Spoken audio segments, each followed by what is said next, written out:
Ja, grüß euch beieinander und einen Sackrischgurten. Jetzt Kasperl.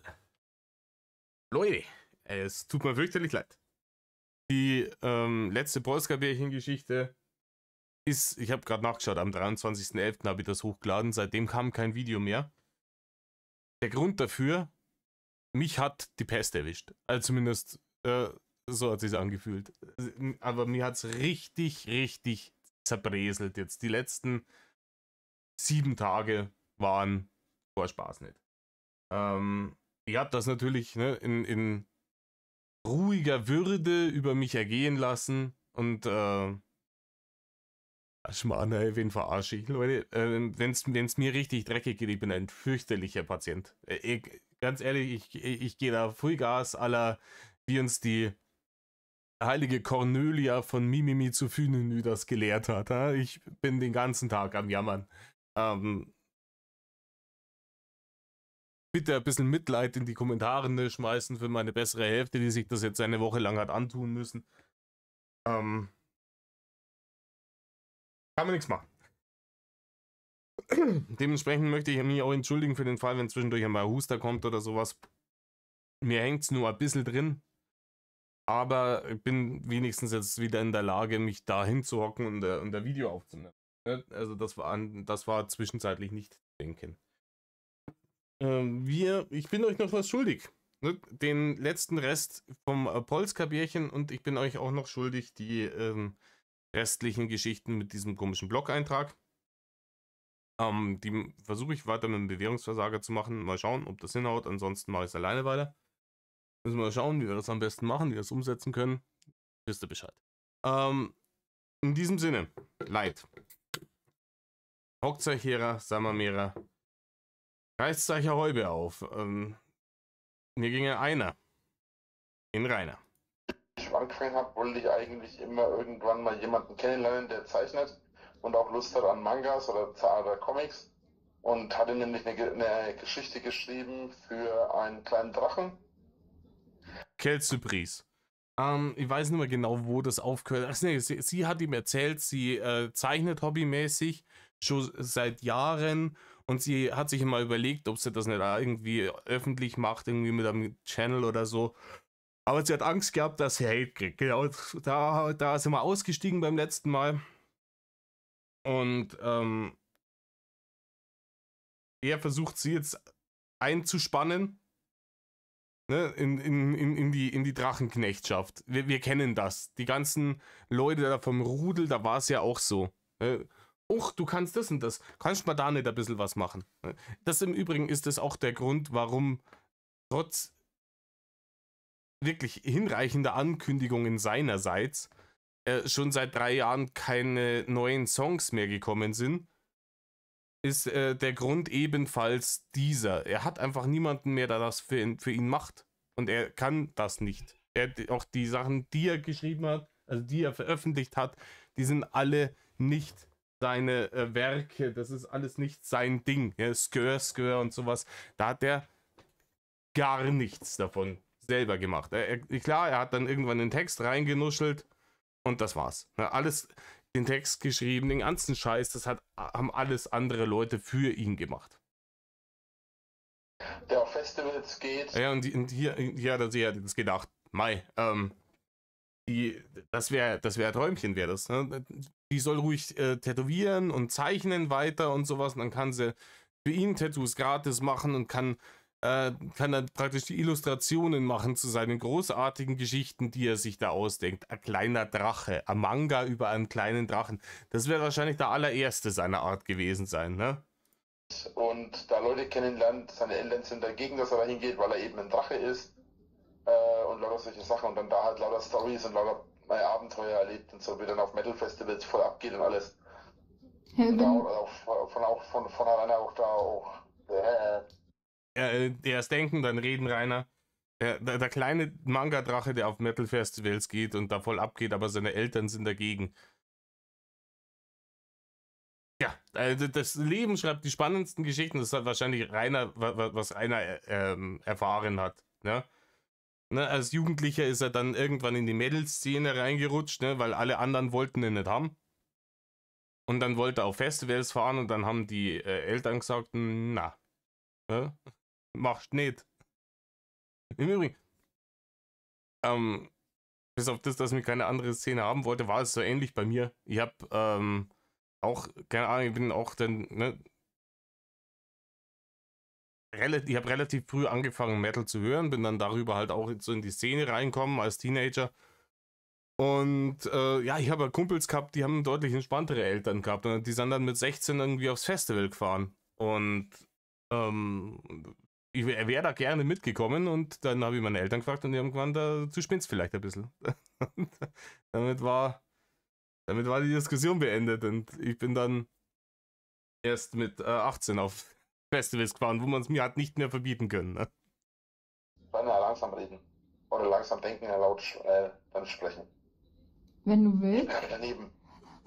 Jedenfalls Ja. ging es dann darum, dass der quasi dann auf dem Metal Festival halt auftaucht und seine Eltern sich jetzt Sorgen machen, weil er halt ein Drache ist. Aber er dann da von den Mettlern voll akzeptiert wird und dann da voll mitmacht und voll abgehen kann. Ich weiß nicht, keine Ahnung. Wenn jetzt wirklich, also angenommen, ein wirklich echter Drache, ein tatsächlicher echter Drache, würde auf irgendeinem Festival aufschlagen. Ich weiß nicht, ob ich laufen würde oder mir denken, okay, das mit dem Mischkonsum war vielleicht nicht die beste Idee. Weißt du? Irgendwas in der Richtung. Also, wenn du willst, ich wäre bereit dafür. Ja, das müsste man dann mal in Ruhe besprechen. Das ist halt ein sehr aufwendiges Projekt. Ja. Und würde dann halt wirklich über mehrere, ja, müsste man halt gucken, wie man das macht, weil es ja wirklich so Zeichnungen und alles und würde halt auch über mehrere Hefte solle die Story sich auch ziehen. Müsste man halt erstmal gucken, wie das überhaupt ist und dann muss man erstmal schauen, ob man einen Verleger findet. Ja, müssen wir erstmal gucken, müssen wir erstmal schauen, müssen wir erstmal in Ruhe bereden, bla bla bla bla bla bla bla. Er hat jetzt wieder damit überhaupt nicht gerechnet. Ne? Der hat jetzt gerade wieder irgendeinen Hirnfurz rauslassen und nicht damit gerechnet, dass sie damit sofort darauf eingeht und sagt, ja, lass machen. Ja, müssen wir doch erst. Er hat angegeben, ja, er hat sich da so eine Geschichte ausgedenkt, ich rede selber schon wie ein Depp, ausgedacht und er hat einfach, um sich interessanter zu machen und jetzt möchte er aber vom Thema ablenken, weil er nicht will, dass sie weiter auf dieses Thema eingeht, weil er sich das gerade aus dem Arsch gezogen hat. Ne? Einfach nur, um vor ihr anzugeben, so, ja, ich bin so interessant, ich mache mal über so viele Sachen Gedanken, ich bin so kreativ, bin ich. Ich habe schon Geschichten geschrieben über irgendeinen Drachen, der auf ein Festival geht. Wie ein Depp. Und sie sagt, ja klar, okay, lass drüber reden, ich mach das, ich helfe dir da. Ja, da müssen wir erstmal schauen, müssen wir erstmal gucken, wie wir das am besten umsetzen können. Müssen wir mal in Ruhe, bla. Wissen wir Bescheid, Rainer. Mit meiner Hater-Story ist das nicht so einfach. Ich habe schon Probleme, jemanden zu. Die Hater sind schuld daran, dass er seine Mangas nicht veröffentlichen kann. Jetzt wissen wir wieder Bescheid. Ne? Die Hater sind wieder an irgendetwas schuld. Ist immer schwierig, Rainer. Wenn die Hater nicht wären, dann wäre Rainer schon ein gefeierter Manga-Autor. Millionen hätte der damit schon gemacht. Aber es liegt nur an die Hater. Ne? Die Hater sind auch daran schuld, dass Rainer keinen mehr hochkriegt. Haben wir auch mitgekriegt hier in den Polska-Bärchen-Leaks. Dafür finden, meine Bücher verlegt. Also da habe ich es auch bisher noch nicht geschafft. Ich habe mich online wo beworben, da wurde das Buch dann einen Tag lang angeboten, die Hater haben es mitbekommen, es wurde sofort tot gehatet, und dann wurde es sofort rausgenommen und das war. Rainer, die Sachen, die Hater von dir über Amazon verkaufen, die sind da schon nur drin, ha? Du guckst bei Amazon, kannst du dir die Antwort auf die Träume bestellen. Und es hat erschreckenderweise hat das wirklich gute Bewertungen. Leute, schreibt es mal unten rein. Habt ihr Lust, sollen wir mal so ein Video machen, wo wir die Bewertungen zu die Antwort auf die Träume auf Amazon durchgehen und uns das durchlesen, weil ich liebe es, wenn Leute da so kreativ irgendwelche Kommentare bei sowas reinschmeißen. Ich habe das ja auch gefeiert, als Rainer gemeint hat, er muss irgendwie auf Steam irgendwelche Spiele bewerten und da Kommentare drunter schreiben. Und irgendjemand darunter geschrieben hat, das mit diesem, mit dem Bürgergeld-Simulator, bla bla bla. Ne? Kann man in übergewichtigen, ich hab's nicht mehr auf dem Schirm, aber ich hab's sehr gelollt. Spaß. Und seitdem, ja, vor allem da habe ich wirklich. Rainer, das Problem ist, dass diese Dinge, die du da geschrieben hast, kein Verlag dieser Welt veröffentlichen will, weil die stellenweise strafrechtlich relevant sind. Ne? Fantasien zu verbreiten, weiß ich nicht. Ne? 3 Wochen. Vor allem nicht, wenn irgendwie dann noch Minderjährige da drin vorkommen. 3 bis 6 Wochen habe ich da mich hingesetzt, habe Kurzgeschichten geschrieben. Ich glaube 21 Kurzgeschichten waren das auf sexueller Basis und jede Story halt anders und halt auch komplett. Ich hab diese ganzen Kurzgeschichten nicht gelesen. Also ich kenne Ausschnitte aus hier Hausmädchen-Stories und so ein Scheiß, aber ich habe mir das nicht angetan, das alles zu lesen. Aber ich kann mir halt vorstellen, 21 Kurzgeschichten hat er geschrieben.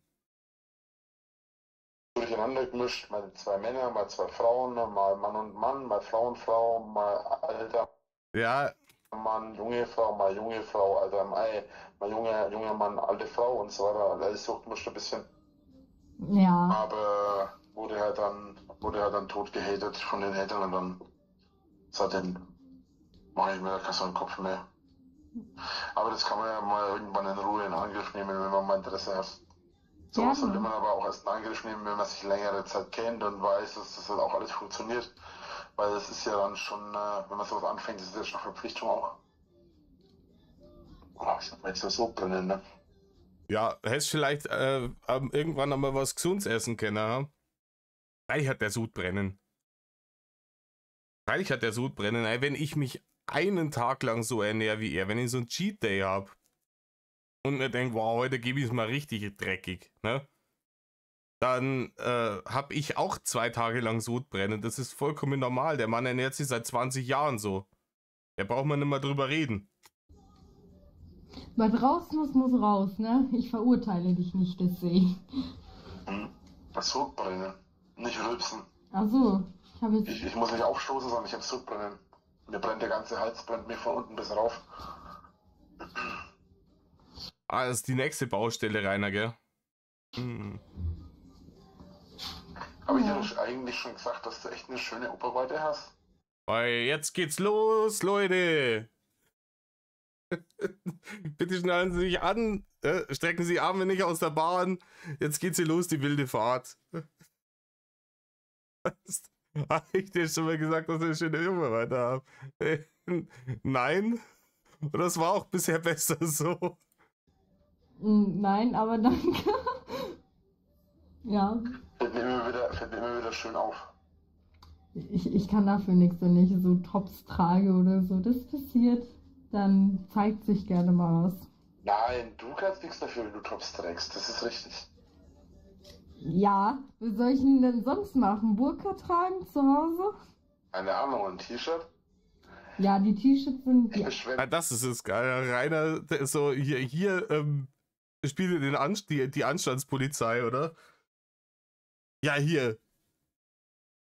Die zieht sich hier so aufreizend an. Ne? Da muss ich mich ja wie ein Arschloch verhalten. Es geht ja gar nicht anders. Und sie ist schuld. Klassiker. Ich beschwere mich ja nicht. Ja. Ich finde den Anblick ja schön. Ist nur schade, dass du so weit weg bist. Ja. Nee, die guten alten T-Shirts sind alle in der Wäsche, wegen, wenn ich arbeiten bin. Natürlich ziehe ich jetzt keine Superklamotten an. Ich bin eigentlich immer so der Penner auf Arbeit. Jogginghose, Schlabber-T-Shirt und los geht's. Darfst du das so einfach? Normalerweise sind doch die... Rainer, darfst du das so einfach? Das sind auch so Sachen, Rainer hat Vorstellungen. Ne? Jetzt bin ich gespannt, was jetzt kommt. Darfst du einfach T-Shirts tragen auf der Arbeit? Hä? Also zumindest in den 2 Läden, in denen ich in den letzten 10 Jahren war, zum Haare schneiden. Ich schneide mir die Haare ja selber. Sind die Frauen normalerweise immer sehr aufgestylt, wie ich das kenne. Ja, meine Haare und mein Gesicht schon, aber was jetzt das Outfit angeht, das ist völlig egal. Also ich habe dann meistens auch so normale T-Shirts an, die halt ein bisschen enger liegen und dann halt eine Jogginghose, die jetzt nicht asozial aussieht. Also jetzt nicht so eine durchlöcherte, keine Ahnung, Jogginghose, die mir 3 Meter zu groß ist. Das ist halt normale Sporthose so oder eine Leggings sehr oft, weil ich kaufe keine Sachen, die dann beim Färben oder so dreckig zu machen, weißt du? Naja, gut, das stimmt natürlich auch, ja. Ja. Na, auf jeden Fall nicht schlecht. Ja. Auf jeden Fall hat man schon mal was fürs Auge, wenn man mit dir redet, kennt. Solange du nicht nur die ganze Zeit nach unten starrst, sondern mir auch mal ins Gesicht, ist ja alles gut, ne? Da sind wir schon wieder beim nächsten Problem, liebes Wolfsgabärchen. Ganz ehrlich, nach diesem Telefonat hätte der dich wahrscheinlich bei so einer Polizeigegenüberstellung nimmer erkannt. Wer ist denn die Dame, mit der sie gerade 2 Stunden telefoniert haben? Ja, keine Ahnung. Können die vielleicht alle mal ein enges Top anziehen? Dann würde ich sie sofort erkennen. Ich schaue Leuten oder Frauen grundsätzlich in die Augen. Rainer, du hast doch am Anfang, beim ersten Gespräch gesagt, du lügst sie nicht an und du bist immer ehrlich. Wie oft haben wir dich jetzt schon wieder bei irgendeiner Lüge erwischt? Ja, kannst du mir das jetzt wieder sagen? Ich schaue den Leuten immer ins... Halt dein Maul, Rainer. Halt dein Maul. Tatsächlich. Ich meine, es fällt natürlich schon auf, ne? Aber ich schaue Leuten grundsätzlich ins Gesicht, wenn ich mit ihnen rede, im Normalfall. Außer man ist natürlich gerade dabei oder so, ne? Dann schaue ich schon mal auch woanders hin, aber das ist dann... Ja, aber wenn man gerade dabei ist, dann redet man normalerweise auch nicht miteinander, oder? Ich weiß nicht, wie läuft das bei euch, ja? Wenn ihr mit jemandem zugange seid, ne, wird sich da währenddessen geschmeidig unterhalten, ne? Und, wie war es bei dir auf der Arbeit? Ja, war cool. Wohl auch erlaubt in dem Moment. Nee, das ist strengstens verboten. Aber ich bin normalerweise niemand, der einem die ganze Zeit immer... Ja, okay. Und wenn ich in meinem Fall jetzt hier im Cam runterschaue, liegt es daran, dass da unten drunter ja das Tablet liegt. Ja. Mit der Überwachungskamera. Ich glaube, die... Praktische Ausrede, Rainer. Sehr praktische Ausrede. Das brauchst du nicht beweisen. Außerdem, abgesehen davon, ist das Bild von dir sowieso da. Ja, ich sehe es trotzdem, wenn deine Augen runterwandern, mein Lieber.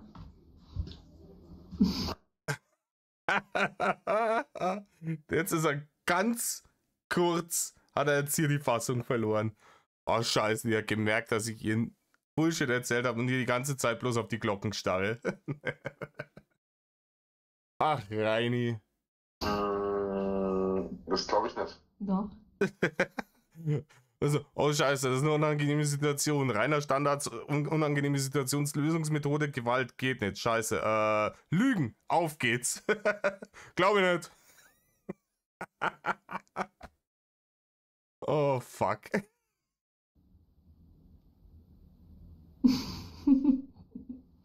Oh Mann. Ich muss mich dafür auch nicht anstrengen, weil ich bin der Meinung, man sollte mit Menschen, ob jetzt Frau oder Mann, ob jetzt zum Ficken oder zum Freundschaft oder sonst was, ich bin der Meinung, dass man mit einem Menschen grundsätzlich auf Augenhöhe reden sollte.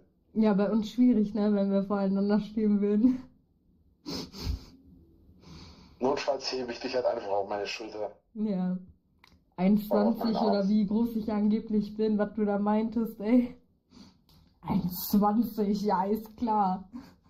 Naja, wenn du sagst, du bist klein. Ja, 1,45 ist klein. Das ist nicht groß. 45 was. Naja, ist doch gut. Boah, das sieht jetzt richtig gut aus. Ja. So mit den Haaren so nach vorne, finde ich, sieht echt gut aus.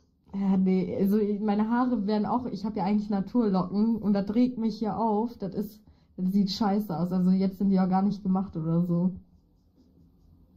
Ja, von Naturlocken Brauchst du mir echt nichts sagen. Ja, die Sieh, ja, ich habe eigentlich Naturlocken.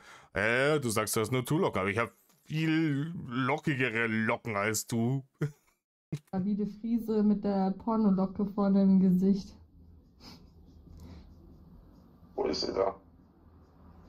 Und jetzt hat die Kinderhaarspangen wieder rausgenommen und jetzt wird das fettige Haar nochmal ein bisschen in die Kamera gehalten. Sehr schön. Rainer. Ja, super. Da kommen die ganzen Schuppen noch raus. Jetzt ist es das OG-Vogelnest, oder? Es schaut jetzt ein bisschen so aus wie die Frisur, kennt ihr von Darkwing Duck? Den, Benjamin Buchsbaum.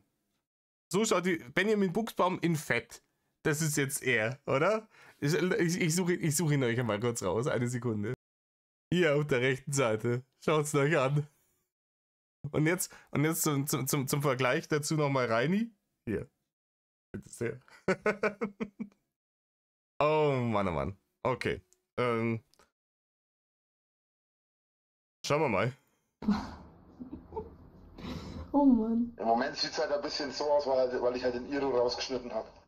Aber du solltest mich mal sehen. Ich kann dir mal ein Bild schicken, wo ich lange Haare habe. Hast du mich schon mal mit langen Haaren gesehen? In einem Video, da hattest du so ein Bandana, glaube ich, und dann war da so ein Afro, war einfach aus dem Bandana draußen. Ja. Was sagst du, oder was würdest du denken, wenn ich dir jetzt sage, dass das meine Naturhaare sind? Ist halt krass, ne? Also hast echt eine krasse Haarstruktur, muss ich sagen. Ja, richtig krass. Richtig krass. Ich weiß nicht, keine Ahnung. Im Moment tut sie hier noch nicht viel. Wow, seine Haare und so. Aber Gott sei Dank ist vom Snooze noch Thema abgelenkt worden. Aber es kommt sicher noch. Es kommt sicher noch. Wir haben ja hier noch 30 Minuten in diesem ganzen Bums. Da kommt sicher noch mal irgendwas wie du hörst dich eng an oder so. Hab ich schon oft gehört, ja. Ach, Mist, Ja, Rainer, das hast du schon oft gehört. Jedes Mal, wenn du davon schwadroniert hast. Ne? Am liebsten hört Rainer über Rainer reden. Und dann immer so, ja, meine Haare sind so krass, meine Augen sind so krass, Alter, ich bin so krass. Ich höre viel besser, ich höre die Hater, wenn sie kommen, schon vom Feuerwehrheisel drunten kann ich sie hören. Alter, Maul. Wo ist die jetzt hingefallen? Was? Da, auf die Spange. Ach so. Ich habe mir ja Haarspangen auf die Wunschliste gesetzt, die kamen heute an. Dass ich meine Haare nach hinten spangen kann, das nervt nämlich. Ja. Ich sind im Moment, es sind noch Alter, der hat sich die Haarspangen auf die Wunschliste gestellt. Was kosten so Haarspangen in der Drogerie? Keine Ahnung, ich habe noch nie welche gekauft. Was werden die kosten? So ein kleines Backerl, wo 5 oder 6 Stück drin sind. Oder 10. Was werden die kosten? 5 Euro Maximum. Na, auf die Amazon-Wunschliste muss das gesetzt werden. Wie erbärmlich kann man eigentlich sein? nicht lang genug, dass ich einen Zopf machen kann. Was ich gerne machen möchte, ich möchte mir die Haare gerne flechten, dass sie so aussehen wie bei Ragnar Lothbrok, so nach hinten flechten. Aber ja, Rainer hat wieder irgendwas im Fernsehen gesehen, hält es für cool und jetzt macht das auch. Ja? Monkey does as monkey sees. Aber wir wissen alle, was passiert ist. Ne? Soweit ist es nicht gekommen. Er ist mit diesem schief geschnittenen Vogelnest Irokesen, ist er mit dem zerrissenen Slipknot-T-Shirt vor Gericht aufgeschlagen. Und dann später hat er sich dann Anfang 22 für das Nordbayern-Interview war das. Da hat er sich dann doch die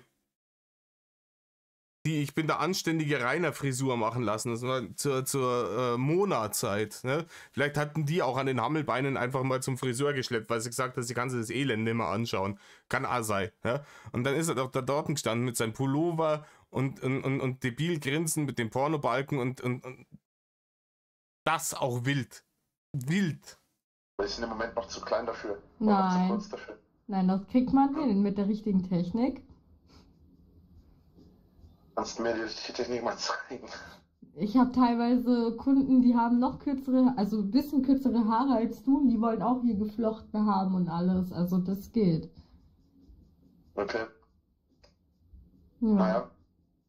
Ja, im Moment sind sie Äh, Jetzt in der Mitte sind sie sowieso am längsten, weil ich hatte die letztes Jahr schon als Iro und ich habe die an der Seite dann einfach rauswachsen lassen und die Mitte habe ich halt einfach weiter wachsen lassen. Ich habe die dann nicht angeglichen, bloß ein bisschen abgekürzt, deswegen. Aber Ja. die sind halt, naja gut, relativ lang, also bis zur Nase gehen sie mir jetzt halt schon, ne? Ja. Aber hast du ein bisschen schiefen Schnitt reingehauen, wie ich sehe. Ein wenig, liebes Polska-Bärchen. Das kann sein, dass er sich da vielleicht ein kleines bisschen verschnitten hat. Aber fällt kaum auf. Ja, weil es mir jetzt so wichtig ist. Ich gehe ja, wie gesagt, nicht zum Friseur. Ja. Also ich hab mich auf jeden Fall verschnitten, so, ne? Ja. Und das Problem ist halt auch hinten. Ich sehe halt hinten nicht, wo ich schneide. Ich mache das halt nach Gefühl. Und mir ist Ja, und wir wissen, Rainers Gefühl, das ist, danach kann man schon mal arbeiten, da kommt sicher kein Drama dabei raus.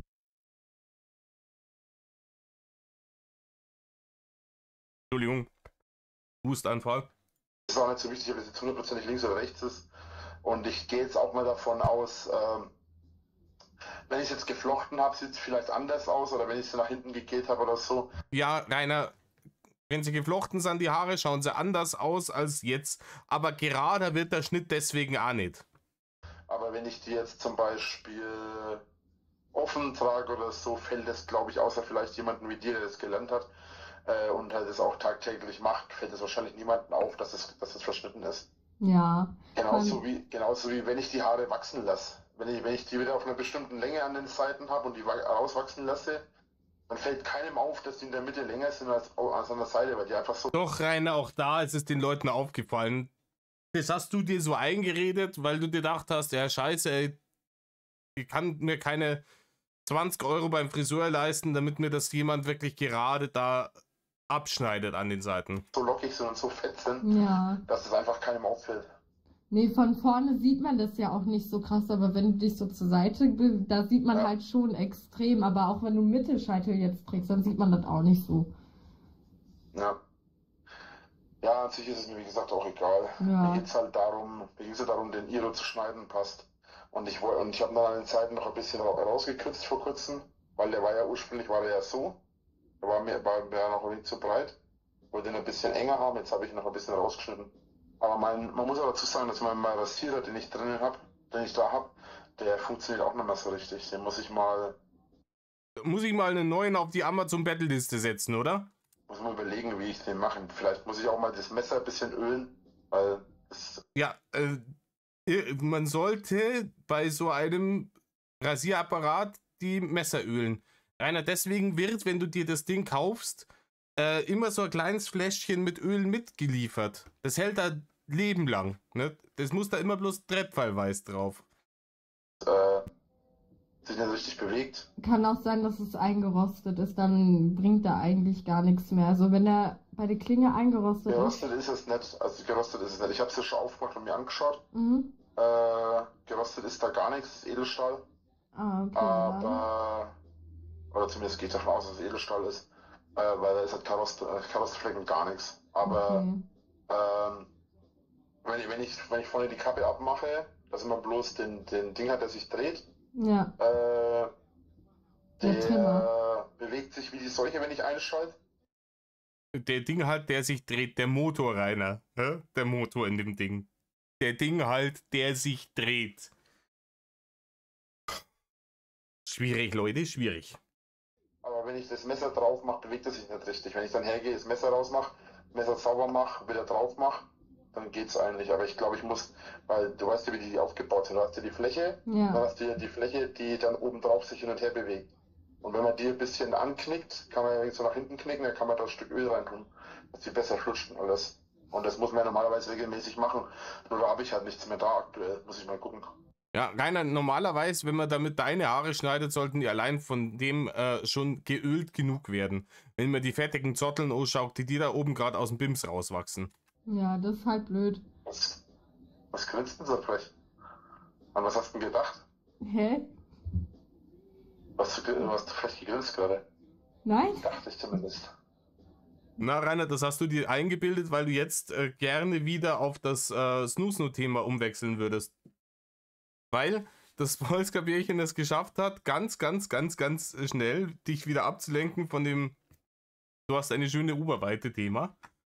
Und jetzt ist dir gekommen, ja scheiße, ich wollte ja eigentlich irgendwie in Richtung Snooze-No gehen. Biegen wir dann doch mal wieder in die Richtung ab. Das ist Einbildung. Einbildung. Ja, Einbildung ist die einzige Bildung, die Rainer hat. Ist auch die einzige Bildung, die Rainer jemals haben wird. Weil er sich ja wirklich gegen... Der Mann sträubt sich ja dagegen, neue Dinge zu lernen. Das habe ich noch nie erlebt, wie jemand aktiv so sehr darauf bedacht ist, nicht schlauer zu werden. So. Oder gebildeter, sagen wir es mal so. Schlauer ist eine andere Sache. Aber wie sich jemand aktiv dagegen sträubt, ne, ich will gar nichts wissen. So, erzählt mir nichts. Ja, wenn es nichts mit Mangas oder Snoozen zu tun hat, ist mir scheißegal. Ne, die Haut ist kein Organ, Punkt. Ja? Aber Moment, hier ist Wikipedia. Wikipedia ist das Teufels Lügenpresse. Einbildung ist auch eine Bildung, okay? Naja, ich hab aber eine gute Bildung, soweit ich weiß. Ja, soweit du weißt, das Problem ist, dass du eben keine gute Bildung hast und deswegen ist das, was du weißt, eben auch nix. Und, ne? Aha. Auch wenn ich in der Sonderschule war. Hier, willst du mal mein Special-Getränk sehen? Was ist denn da drin? Eine Pisse? Das Zitronensaft? Was? Nein. Das war auch ein Spaß. NS gehört ins Klo. Mexi, also Maximix, also ne, Cola Spezi. Und Limettensaft pur. Weil das klingt schon räudig, ne? Ja, schon.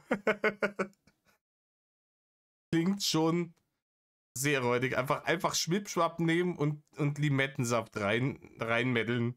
Aber da denkt er sich, Limettensaft, das ist sicher gesund. Ne? Dadurch wird dann das Schwippschwapp automatisch irgendwie wird gesund dadurch. Ich muss einfach nur Limettensaft reinkippen. Ne? Und die Tiefkühlburger auch. Einfach bloß die Mikrowellenburger, ein bisschen Limettensaft drüber träufeln und dann wird aus Schwipschwapp und Mikrowellenburger wird Nektar und Ambrosia. Wieso? Mix mit Limettensaft.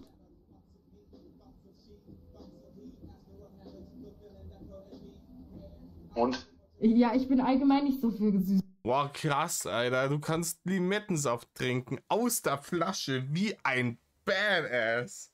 Alter, Rainer, jetzt hast du mich überzeugt. Jetzt höre ich auf, dich zu haten, weil jetzt bin ich der Meinung, dass du ein richtig cooler Typ bist, Rainer. Wer sowas kann, Alter, ganz krass. Ich wünschte, ich hätte jemanden wie dich in der Grundschule kennengelernt. Ich hätte dich auf jeden Fall nicht verprügelt. Alter. Süßgetränke, also du kannst doch ruhig trinken. Ich bleib eher bei... Sauer. Ja, oder so, keine Ahnung. Ja, natürlich ist das sauer. Weißt du, was in Spezi alles allein schon an Säuerungsmittel reinkommt? Ne? Unter anderem auch zur Haltbarmachung. Ja? Da ist ja... Die hauen ja Säuerungsmittel rein, auch weil's die Süße von dem Zucker noch ein bisschen kontert. Dann können sie noch mehr Zucker reinhauen. Das heißt, es ist einfach ein bisschen mehr sauer, ein bisschen mehr süß, ein bisschen mehr sauer, ein bisschen mehr süß. Und dann haut er sich dann nochmal sauer und süß rein, weil auch ein Limettensaft ist eigentlich auch sehr süß. Sprich, im Endeffekt hat er gesagt, ja, dieses zu 20% aus Zucker bestehende Schmutzgetränk, das mit Zitronen- und Apfelsäure gestreckt ist bis zum geht nicht mehr, das ist mir noch nicht sauer und süß genug. Da hau ich jetzt noch ein bisschen Limettensaft rein. Und davor jammert er 10 Minuten drüber, dass er Sodbrennen hat. Ja, wo das bloß herkämmer kann, Rainer. Wo das bloß herkämmer kann. Wenn ich mir Zuckersäure in den Schlund schütte, literweise noch zusätzlich gesäuert und zusätzlich gezuckert, dass ich dann irgendwann Sodbrennen kriege, das würde mich dann an deiner Stelle nicht mehr wundern. Aber so schlimm kann es mit dem Sodbrennen ja nicht sein, sonst darfst du jetzt nicht schon wieder nachschütten. Du Vollidiot. Ich bleib eher beim Wasser. Oh, das war vielleicht ganz eine gute Idee. Ja, guck. Nee, Sodbrennen, ja. nicht mit Saft. ja, nicht weil es sauer ist, sondern wegen dem Sodbrennen, ja, genau. Nicht weil es sauer ist, sondern wegen dem Sodbrennen. Rainer, das fördert das Sodbrennen, weil es sauer ist. Rainer meint doch, sauer ist bloß ein Geschmack, oder? Das ist ja in dem Moment, in dem es runtergeschluckt ist, ist wurscht, gell? Alter Schwede. Wenn gleich die Säure hochkommt, weißt du Bescheid, musst schnell auf Klo rennen. Alter! Ich halt's nicht aus, weißt. Oh, ich hab mir gerade den Magen übersäuert mit Schwipschwapp, mit dem sauren Zeug und das saure Zeug noch nach. Dann schütt man noch mehr Schwipschwapp rein. Das ist oh scheiße, mein Auto brennt. Ich hole uns schnell einen Kanister Benzin und schütte noch ein bisschen was drauf. Vielleicht hört's dann auf. Aber Rainer ist sehr gebildet, hat er gerade vorhin gesagt, ha? Soweit er weiß. Ich halte es nicht mehr aus, Leute. Ich halte es nicht mehr aus. Wie blöd kann ein einzelner Mensch eigentlich sein? Nee, geht auch anders. Bin sofort wieder da. Ja, alles gut. Weiter geht jetzt Speim. Jetzt muss er Speim. Alter, ich halte es nicht aus. Oder natürlich, er kann natürlich sagen, das alles hier mit der Säure ist ein bisschen zu viel. Da muss dann Dreckfresse reingeschwört werden, um das zu kontern. Das kann man natürlich auch dann, ne, einfach, oh, schnell noch einen Burger in die Mikrowelle schmeißen und rein damit.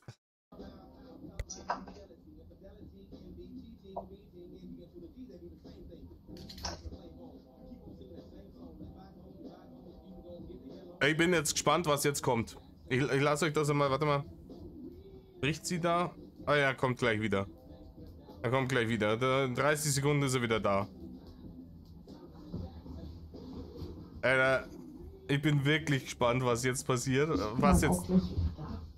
Ah, sie geht jetzt auch kurz. Und dann spulen wir noch ein wenig vor. Da ist er wieder. Jetzt ist sie weg. Wieder da.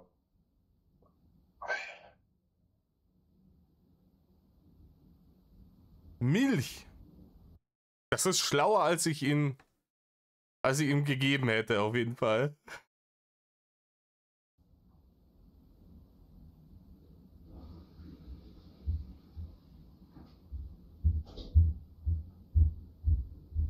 Jetzt trinkt er 3 Schluck von der Milch und dann stellt er sie nebendran und dann vergammelt sie wieder. Weil ihm die Hater halt kein Milchkännchen gekauft haben, ha?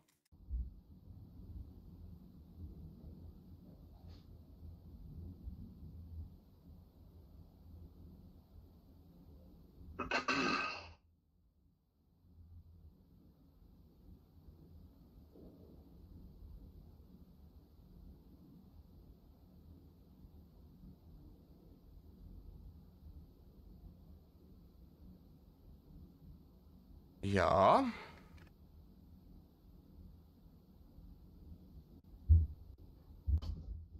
Jetzt höre ich was? Ey, pass auf, Dicke. Nee. Wieder da. Ist gerade ein bisschen chaotisch hier alles. Wo genau bist du eigentlich? Weil du vorhin gemeint hast, du musst ins Wohnzimmer und dir die Dinge holen. Ich bin im Schlafzimmer und mein Hund hat sich jetzt hier in mein Bett eingenistet. Mach mal Platz, Dicke. Oh. Ey. Du hast einen Hund? Ja, ich habe einen Boxer. Hattest du nicht gesagt, du hast Katzen? Ich habe 3 Katzen, 2 Hunde, 2 Hamster, Fische und einen Teich. Ja, ich habe einen Zoo. Aha. Ja, keine Ahnung. Das solltet ihr doch eigentlich. Ja, da macht das Kraut nicht mehr fett. Da kann sie sich ja fette Mastsau auch noch anschaffen. Ne? Die kann dann den Abfall aus dem Trog fressen. Alles gut. Mhm. Ist das schlimm? Mein Rücken tut weh, mein Arsch. Ich Chelsea? bin so froh, wenn jetzt Sorry. Ich bin so froh, wenn der Stuhl kommt. Ja, hallo, du kannst hier hinkommen. Komm hier. Sag mal Hallo zum Rainer. Oh ja, die ist ein bisschen scheu. Oh ja. Das ist die große hier. Boah. Das ist ein Fettsack. Oh, Also der Hund jetzt. großer Hund. Ja, aber ist Ja, eine Liebe. bin schon davon. Bitte? Die ist eine Liebe. Echt eine Liebe.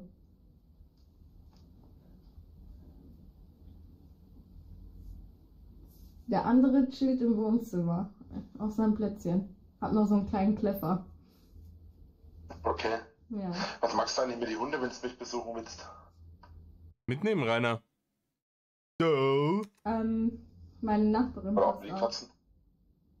Ah, okay. Also die wird aufpassen. Das hat die auch, wo ich Sonntag nicht da war, also von Samstag auf Sonntag genau, da ist sie auch rübergekommen. Die hat auch meine Schlüssel, das ist kein Problem, ist eine gute Freundin von mir.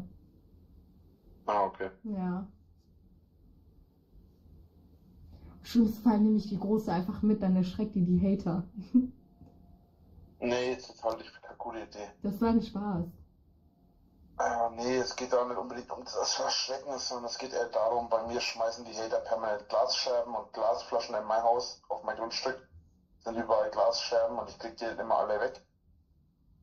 Und, Aber jetzt kommt wahrscheinlich irgendwas wie, ja, ich hätte Angst, dass die Hater deinen Hund vergiften würden oder so einen Scheiß. Also irgendeine hanebüchen Scheiße. Ganz ehrlich, ich traue es keinem zu. Keinem. Auch die wildesten Dullis, die da stellenweise mal an der Schanze waren. Keiner davon würde irgendwie den Hund von seiner Freundin vergiften. Niemand. Aber das kommt 100%ig jetzt gleich. nicht, dass die dann irgendwas Vergiftetes hier reinschmeißen. Da haben wir es. Rainer, ich lese dich immer noch wie ein Buch. Ein sehr widerliches Buch, so ein altes, ranzliges, aber immer noch ein Buch. Oder dass die hergehen und oder generell dürfte das auch ein ziemlicher Stress für sich sein. Das ist sowieso für ein Tier meistens, wenn es in keiner gewohnten Umgebung ist, schon stressig genug, auch ohne dass dann irgendwelche Idioten. Ich sag's euch genau, warum Rainer nicht will, dass die Mulle ihren Hund mitnimmt. Macht kurz Pause, schreibt es mir in die Kommentare, ob ihr was da eure Meinung ist. 3, 2, 1. Teilen der Aufmerksamkeit. Er müsste die Aufmerksamkeit mit dem Tier teilen.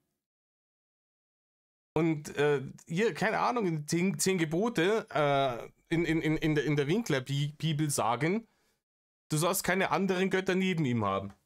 Ja, wenn die alle dann mit dem Hund irgendwas machen muss, ja, Gassi gehen, sich drum kümmern, füttern, was weiß ich, der Hund braucht Streicheleinheiten, dann wäre Rainer eifersüchtig auf den Hund. Das ist das Problem. Nicht, dass irgendwelche Hater da Giftköder reinschmeißen. Das ist komplett schwindlig.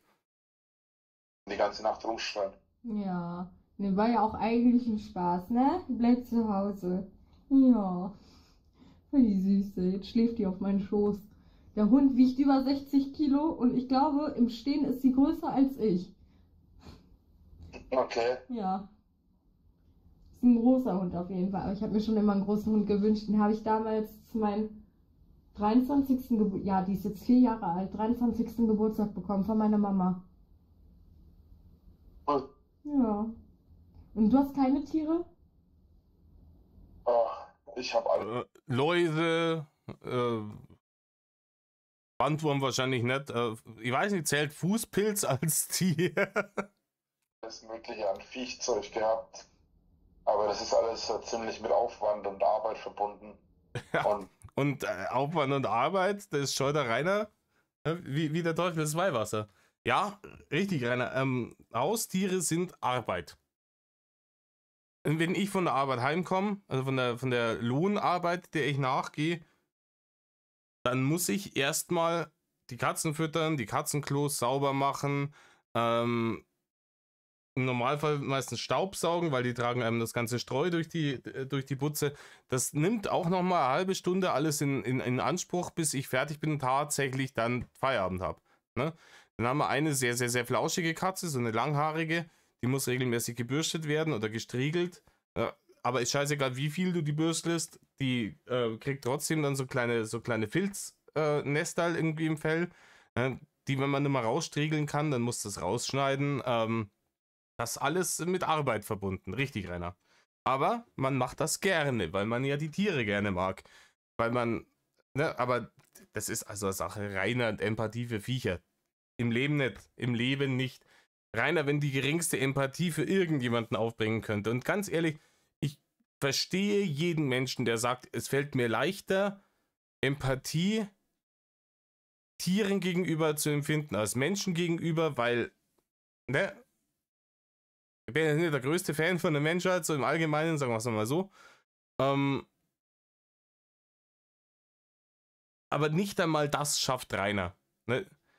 Würde Rainer in der Lage sein, dass er Empathie für Tiere empfindet, dann hätte er die Hamster nicht verhungern lassen, dann hätten sie ihm den Hund nicht wegnehmen müssen, weil er unterernährt war. Dann hätte hier Pferd Blue definitiv einen schöneren Lebensabend gehabt. Wie gesagt, den hätte man, wenn man sich ein bisschen Mühe gegeben hätte, an irgendeinem so Gnadenhof gut Eiderbichl oder sowas vermitteln können.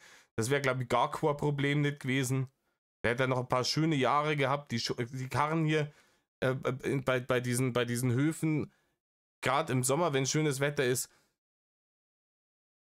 autoladungsweise die Kinder dahin, für die das Höchste ist und die Viecher dann füttern und streicheln und alles mögliche. Also das wäre alles möglich gewesen, war ihm alles scheißegal. Und teilweise habe ich auch zum Teil gar keine Zeit mehr gehabt dann dafür. Ich hatte im Laufe meines Lebens Fische, Meerschweinchen, Hamster, Hasen, ein Pferd hatte meine Mutter, aber da Hügne, Quetschne. hat meistens mein Vater oder ich mich drum gekümmert. Ich hatte eine Schildkröte, Fische habe ich schon gesagt, glaube ich. Ja. Gänse, Hühner, Enten hatten wir Entne. früher. Wobei das ja Nutztiere waren als Haustiere, aber trotzdem. Wir hatten zwischendurch Ziegen, Hunde, Katzen hatten wir natürlich auch. Schafe hatten wir einen ganzen Haufen. Wir hatten viele Schafe, als ich Kind war. Ja, um die hat sich Rudi speziell gekümmert. Ne? Das waren seine ganz besonderen Tiere. Was habe ich noch gehabt? Ein Furby. Willst du mich verarschen? Du zählst jetzt Tiere auf und kommst jetzt mit einem Furby um die Ecke. Ja, der kann wenigstens nicht verhungern, Rainer. Ideale Haustier für dich. Ja? Und keine Ahnung, das war bei den ganzen Kiddies doch damals so, als der Furby so richtig gekommen ist. Alle wollten sie eine haben und dann haben sie den zu Weihnachten gekriegt und am 6. Januar irgendwie zu Heilig Drei König war der Furby schon immer cool. Ja? Hey, der will auch gefüttert werden.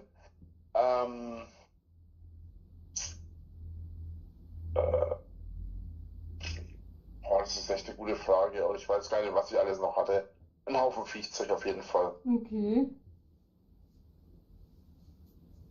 Ja, ich hatte auch schon einiges, aber das war alles noch, wo ich zu Hause gewohnt hatte, weil meine Mutter war so ein, die hat Tiere über alles geliebt und wir hatten noch Batagame, Schlangen, Papageien, also ich bin mit Tieren groß geworden, deswegen habe ich mir gesagt, wenn ich eine eigene Bude habe, brauche ich auf jeden Fall viele Tiere. Weil sonst, nee. Ich würde, glaube ich, kaputt gehen, wenn ich hier ganz alleine schimmeln würde in der Wohnung ohne Tiere. So wie er zum Beispiel. Ja, wie gesagt, ne? Er hat ja seine Läuse und in der Schanze gibt es dann noch Ratten und Kakerlaken. Ne? Mäuse, die Hailerfliegen, die immer wieder regelmäßig vorbeigekommen sind, gerade im Sommer, wenn es besonders süßlich gerochen hat. Einwandfrei. Ne? Rainer ist nie einsam gewesen, da wenigstens in der Schanze.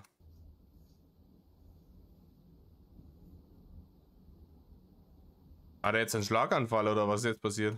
Ja, das ist aber auch immer so eine Sache mit den Tieren, wie gesagt. Also man hat ja echt wirklich so gut wie alles an Viehzeug dann oft gehabt. Und Rainer, du hast ihr überhaupt nicht zugehört. Rainer, du hast sie offensichtlich überhaupt nicht zugehört. Die hat dir gerade erzählt. Ah ja, meine Mutter war schon so tierlieb und weil ich aufgewachsen bin, haben wir immer Tiere gehabt und deswegen, ich kann mir das gar nicht vorstellen, ohne Viecher irgendwie leben, heimkommen, so eine leere Wohnung und sowas. Ich brauche das ganz dringend irgendwie für meinen Seelenfrieden. Da hätte man drauf eingehen können. Oder es zumindest einfach süß finden, aber Er stammelt, er hat gerade irgendwas anderes gemacht, glotzt wieder auf die andere Kamera und stammelt jetzt da irgendwas vor sich hin. Er hat kein einziges Wort gehört von dem, was die ihm gerade gesagt hat. Nichts, weil es ihm vollkommen scheißegal ist. Weil es eben nicht ums Snusno geht. So viel Arbeit dann immer damit zum Teil. Ja. Es ist mir einfach ein Star Wars Furby. Oder er googelt jetzt nach dem Furby. Anstatt dass er sich mit ihr unterhält, googelt er jetzt nach einem Furby. Aber das ist reines Impulskontrollstörung. Er ist jetzt auf diesen Furby gekommen und denkt sich, Furby, hätte ich Bock drauf. Schauen wir mal. Schauen wir mal bei Amazon, ob es Furbys gibt. Gleich auf die Liste setzen. Anstatt dass sie ihr zuhört, ganz ehrlich, klar heuchelt sie das Interesse und klar ist sie ein Bärchen, das weiß aber er in der Situation nicht. Anstatt dass er sich freut, hey, weißt du, ich habe sozialen Kontakt mit der Frau auch noch, ha? Die scheint Interesse an mir zu haben, die will zu mir kommen, unterhalte ich mich mal mit der. Na, jetzt wird da Furbys gegoogelt. Ich glaube, mir fällt ein Ei aus der Hose. Ich habe die Dinger so gruselig gefunden. Also wirklich, die haben einfach. Meine kleine Schwester hatte eins und dann haben sie einfach ohne Grund angefangen. Wir sagen diese ganzen Kindertrends, ne? Furbies, was hat's noch gegeben? Tamagotchis hat's gegeben, ne? Bei Furbys war ich schon fast ein bisschen zu alt. Tamagotchis wäre ich genau im Ding drin gewesen. Da war wirklich. Da waren meine Eltern einfach. Die haben mir das erspart. Klar, ich fand das in dem Moment fürchterlich ungerecht, weil alle hatten eins und ich hätte auch gern eins gehabt. Und ich bin natürlich wie jedes andere Kind von dieser Werbung total angefixt gewesen, dass ich das alles geil gefunden habe. Und da hat es einfach immer geheißen, na, das ist ein Schmarrn, das machen wir nicht. Das ist jetzt gerade irgendwie für ein paar Wochen ist das jetzt irgendwie der heiße Scheiß. Und in ein paar Wochen interessiert es keinen mehr. Und dann hat man es für den Arsch gekauft und dann hat man bloß wieder einen Haufen Müll rumliegen. Und das macht man nicht. Ne? Du hast nur Spielzeug, das passt schon. Ne? Fertig. Angefangen zu reden und ich dachte mir, was ist das denn für ein Scheiß? Ja, die haben angefangen zu reden. Alter, ist das wirklich? Rainer, wie ekelhaft willst du dich der Frau noch gegenüber verhalten? Ja, reden. So, red du nur, laber, mir wurscht, ich schau grad Furbys im Internet an. Die erzählt ihm gerade, die will Konversationen mit ihm machen. Ja, Furbys, ja, reden. Passt schon. Ey, wie widerlich kann man sein? Ganz ehrlich, ich an ihrer Stelle würde mir jetzt sagen, weißt du was, entweder du konzentrierst dich jetzt drauf, dass wir uns hier miteinander unterhalten, oder wir hören auf, du suchst nach Furbys im Internet und unterhältst dich in Zukunft mit anderen Leuten, weil ich lass mich nicht so respektvoll von dir behandeln, du fetter Wichser. So ein Ding. Alles gut, du Aber bist es gibt anscheinend nur noch den Star Wars Furby. Ich habe keine Ahnung, was es da noch gibt. Ich hatte damals einen Gameboy, mehr nicht. Gameboy habe ich gekriegt. Gameboy habe ich zu Weihnachten gekriegt damals. Und ich glaube, das war auch größtenteils deswegen, also das war wild. Wir haben 2 Gameboys geschenkt gekriegt zu Weihnachten. Also mein Bruder einen und ich einen. Weil die genau gewusst haben, oder wenn wir als einen Gameboy hertun, dann haben wir danach mehr Stress als davor, weil sich dann die Kinder bloß noch balgen, wer jetzt gerade mit dem Gameboy spielen darf. Das war eine gute Entscheidung.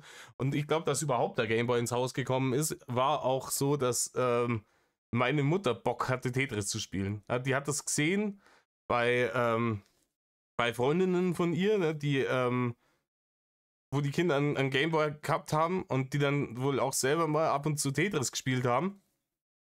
Und fand das geil und ich glaube, deswegen ist überhaupt der Gameboy ins Haus gekommen. So, ansonsten wäre der auch nicht gekommen. Alles gut?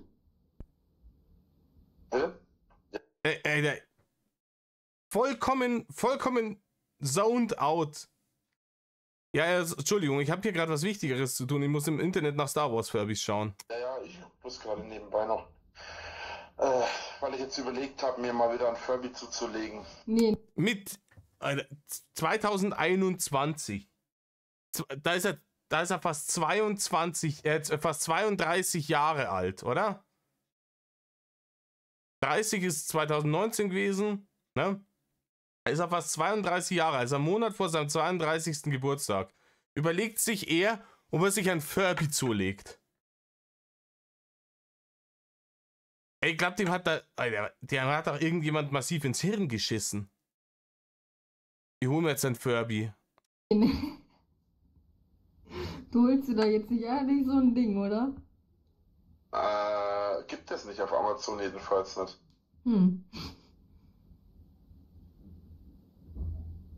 Das Einzige, was ich gefunden habe, ist ein Gremlin. Aber im Übrigen, ja, von seinem eigenen Geld würde er sich den sowieso nicht holen. Ne? Das eigene Geld, das war wichtig, dass das nicht für solche Sparifankeln ausgegeben wurde, weil das musste auf Steam veräußert sein. Ja? Das hat man auf Steam rausblasen müssen, damit man danach damit flexen kann, wie viele Steam-Spiele und DLCs das man hat. Das war sehr, sehr, sehr wichtig. Solche Gehirn-Diarrhoe und alle möglichen Dinge des alltäglichen Lebens, das waren die Dinge, die auf die Amazon-Battle-Liste gesetzt wurden. Ja? Oh, ich denke, was braucht er nicht alles? Monster Energy und Erdnüsse und Kopfhörer und sicher auch der Furby drauf gelandet. Da bin ich mal relativ gewiss. Ach, die Dinger. Aber jetzt nicht die ekelhafte Variante ohne Haare und alles, sondern dieses Plüschgeviech, bevor es ins Wasser gefallen ist. Oder bevor Dann ist es ein Mogwai und kein Gremlin, du Depp. du das nach Mitternacht gefüttert hast. Ja, danach wurde es mies.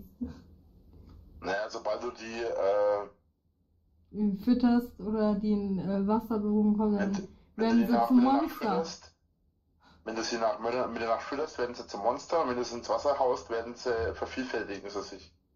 Es ist im Übrigen, Gremlins ist natürlich ein Klassiker und darf man nicht zu ernst nehmen, aber na, streng genommen ist immer nach Mitternacht, ne? Ja. Es ist wirklich eine sehr vage Beschreibung für das Viech, ja?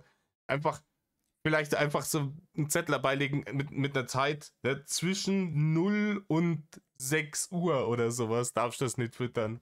Weil ansonsten, keine Ahnung, musst du mal ein bisschen früher aufstehen oder sowas, fütterst das Viech, scheiße.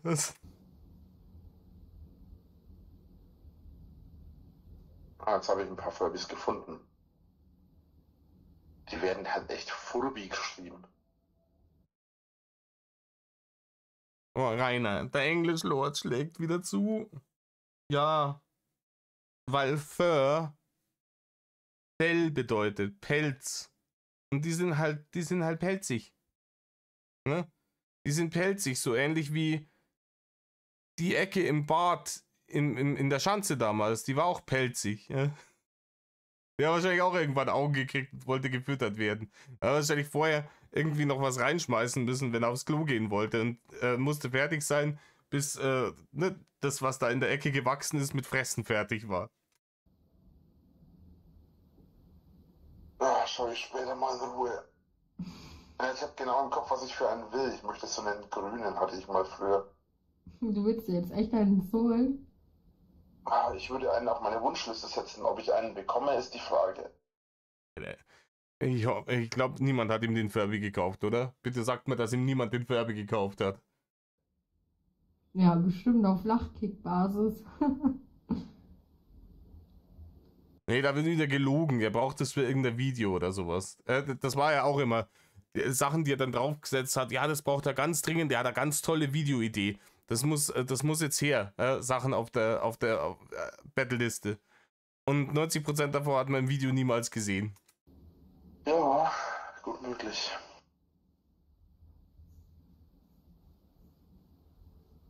Aber die Dinger sind halt auch unendlich teuer mittlerweile, also. Die waren früher schon überteuerter Schrott. Wie viel kostet denn so eins? Chucky, die Mörderpuppe. Die kosten schon zwischen 50 und 100 Euro mittlerweile. Die haben ja früher schon 50 bis 100 Mark gekostet. Mark waren es damals noch. Muss man mal geben, ey. Ja. Oh, Junge. Schätzi, nein. Wo ist das? Mach Platz. Fein. Ich erinnere euch, der FaceTimet hier gerade mit einer Frau, die er klar machen will, die ihn besuchen will, und der Bildschirm, auf den er gerade schaut, ist nicht der Bildschirm, auf dem sie zu sehen ist. Ne? Also nur weil wir ihn jetzt hier sehen, weil auf dem Bildschirm seine Cam ist oder über diesem Bildschirm, bedeutet das nicht, er ignoriert sie komplett. Er ignoriert sie komplett, weil er das Wort Furby gedroppt hat und jetzt komplett zoned out da sitzt und sich wie ein Fünfjähriger einen Furby aussuchen will, der dann auch noch eine spezielle Farbe braucht, so wie er ihn damals als Kind gehabt hat. Genau, Hasbro-Furbys waren das nämlich.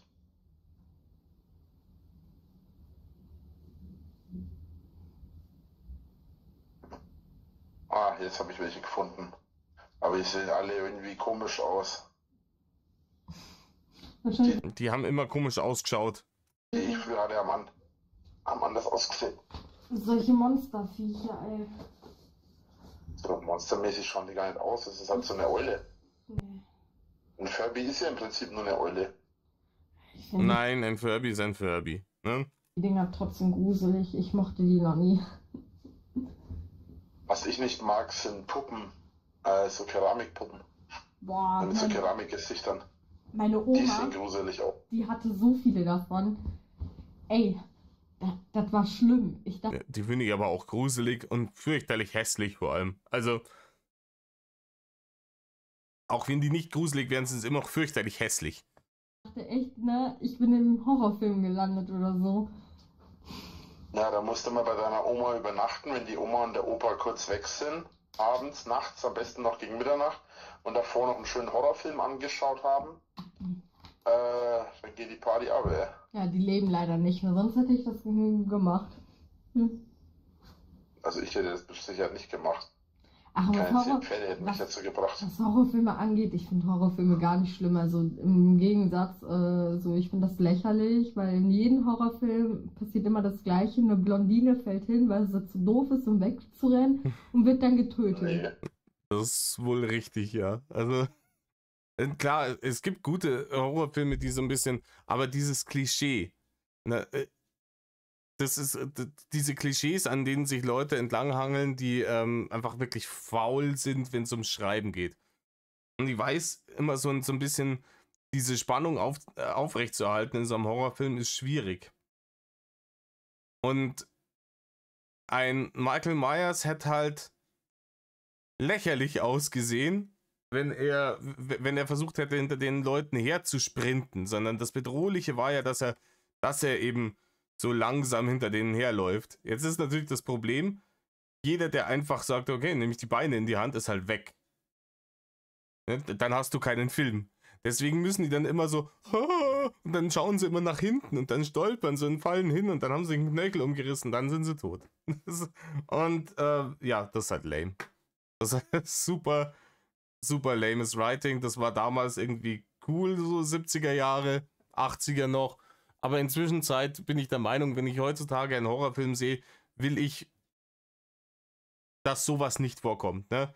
Ich möchte bitte, dass sich jemand Mühe gibt und einen anständigen Spannungsbogen dahin schustert und nicht mit solchen Billo-Methoden arbeitet. Das ist genau das gleiche wie irgendwelche zwei Leute, die in einem Kampf sind. Ja? Zwei Leute kämpfen und der eine hat irgendwie das Messer in der Hand und der andere liegt vor ihm auf dem Boden. Er braucht nur abstechen. So.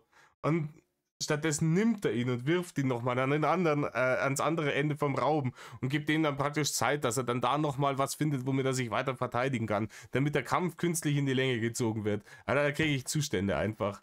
Man denkt, in dem Moment, in dem einer den anderen so in der Gegend rumwirft, anstatt ihn einfach zu killen in einem Kampf um Leben und Tod, bin ich raus aus der Nummer. Ja, da bin ich raus. Denkt also, fickt euch doch. Schreibt was Anständiges oder lasst es bleiben. Doch. Passiert nicht immer. Was machst du da? Hm? Was machst du da? Ach, ich kratz mich. Also. Komm. Hey, wie geil ist das denn? Sind wir wieder bei die Brauchst Läuse. du welche? Brauchst Die Läuse, das sind die einzigen Haustiere, die Rainer hatte, die er nicht hat verhungern lassen. du welche? Ich hab noch welche. Nö, ich hab ja. Ich habe lang genug Arme, also ich komme überall dran, so an meinem Rücken. Ja, Da das einfach habe ich so, nicht einmal geschafft, also ich finde nicht, dass man überall rankommt. Hast du noch nie dich am Rücken kratzen müssen, Also wo du nicht rangekommen bist? ich kann mich überall am Rücken kratzen. Ne?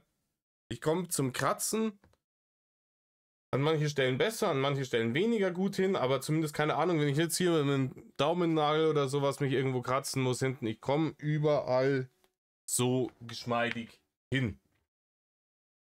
Gar kein Problem. Wenn man das dann nicht mehr kann, entweder ist man körperlich irgendwie beeinträchtigt oder man hat sich halt einfach behindert gefressen. Das sind so Sachen. Ja, wenn ich 230 Kilo hätte, dann könnte ich mich hinten am Rücken auch nicht mehr kratzen. Ja, dann könnte ich mir im Übrigen auch den Arsch nicht mehr abwischen und müsste das irgendwie dann unter der Dusche regeln. Aber Gott sei Dank bin ich nicht Rainer. Und also ganz ehrlich, immer wenn ich mir denke, so, wenn ich tue, wäre ich lieber ich. Ja? Lieber Rainer. ich habe da noch mit nie Probleme gehabt. Ich bin allgemein total gelenkig. Naja, gelenkig bin ich an sich jetzt auch, aber Rücken ist halt immer so eine Sache. Außerdem muss man sich damit nicht anstrengen. Ach, Ja, für mich und anstrengend ist, also ganz ehrlich, auch da, es ist nicht anstrengend, wenn ich mich jetzt hier am Rücken kratze. Ne? Null und gar nicht. ist doch kein Warum? Problem. Ja, aber warum sollte man sich anstrengen? Das ist die Quintessenz Rainers Existenz. Warum sollte man sich anstrengen? Ja, Rainer, manchmal, klar, ich bin auch Couch Potato und der fauler Hund. Und wenn ich die Möglichkeit habe, eine nervige Arbeit irgendwie einfacher zu gestalten, easy. Aber manchmal ist es auch ganz befriedigend, wenn man sich irgendwie anstrengt, um irgendwas zu erreichen. Und wenn man es dann erreicht hat und sich denkt, ich habe mir das jetzt verdient. Ne? Man muss sich nicht unnötig plagen. Ja, also wenn jetzt ich irgendwie, keine Ahnung, 3 Säcke mit Blumenerde von Punkt A nach Punkt B transportieren sollte und das ist ein bisschen weiter auseinander, ja, dann tue ich die auch in der Schubkarre rein und schieb die darüber. Und trage die nicht einzeln dahin, weil es ein Schmarren wäre. Ja? Aber ich kann auch einfach den reiner Way of Life machen und sagen so, ah ja, ich bin jetzt hier, da bräuchte ich jetzt die Erde liegt aber 20 Meter da drüben, da könnte sie genauso gut auf der dunklen Seite des Mondes liegen. Wer will sich denn anstrengen? Arsch lecken, ich gehe jetzt Pokémon schauen. Und danach beschwert man sich, warum das nicht gemacht ist. Warum? Warum? Ihr Garten, verschönern, so ein Ding. Wenn es auch anders geht. Ja, man kann so vieles umgehen, aber dann macht es keinen Spaß mehr. Ja, aber warum wurde das Trick dann erfunden?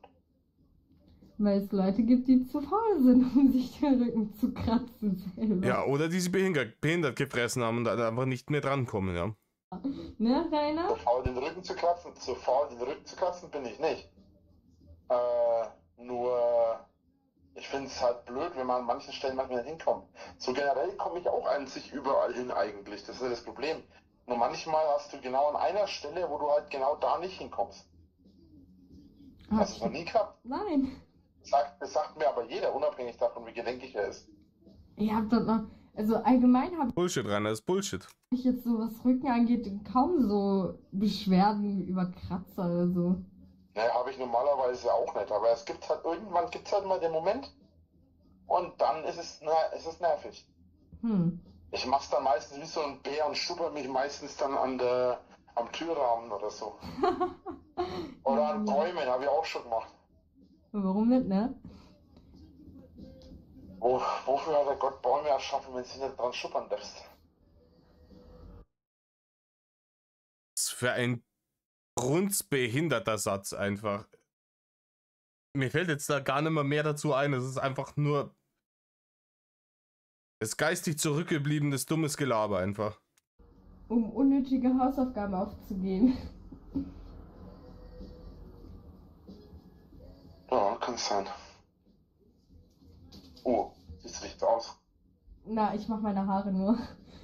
Hoff nicht. Ach so. Schade. Ja, schade. Hab gedacht, ich sehe heute noch was. Nee, das wird nichts. Wird nicht geteasert. Boah, was ist denn heute los? Sag mal, hat da jemand Kratz oder was? Nee, das Problem am Kratzen ist, wenn du dich kratzt, musst du dich meistens noch öfter kratzen. Kennst du das? Ich weiß Ja, ganz ehrlich, das Problem ist, wenn ich ihm dabei zuschaue, wie er sich kratzt, dann fängt es mir selber an zu jucken. Kennst du das? Wenn ihr irgendwas Ekliges seht und ihr denkt so, oh.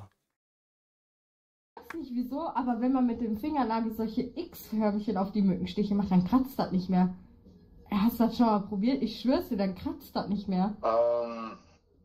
Es liegt daran, dass das, Oh, jetzt kommt der Medizinlord. Bitte, Rainer, erzähl mir, woran das liegt. Erzähl mir, woran das jetzt liegt. wenn du so ein X drauf machst, dann liegt es daran, dass du damit die Wunde ein bisschen weiter aufreißt und das Gift abfließen kann. So ein Schmarrn, Rainer. Und Ja. dadurch juckt es nochmal. Was ich zum Beispiel mache, wo mich viele blöd anschauen, ist in kurzen Hosen durch ein Hosen. Brennesselfeld laufen. Ja, das ist Abrundsbieselblät, ja. In kurzen Hosen durch ein Brennnesselfeld laufen. Das ist richtig deppert, Rainer. Was? Ja, du kennst doch Brennnesseln, oder? Ja, wer kennt das nicht? Also, Und ich laufe da mit kurzen Hosen oder in Boxershorts durch. warum? Weil er dumm ist, Polska-Bärchen, weil er dumm ist. Was heißt Boxershorts? Habe ich schon seit Jahren keine mehr an. Aber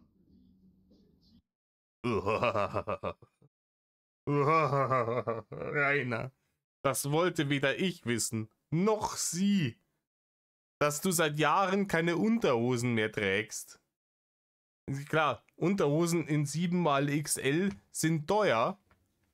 Und warum auch? Ne?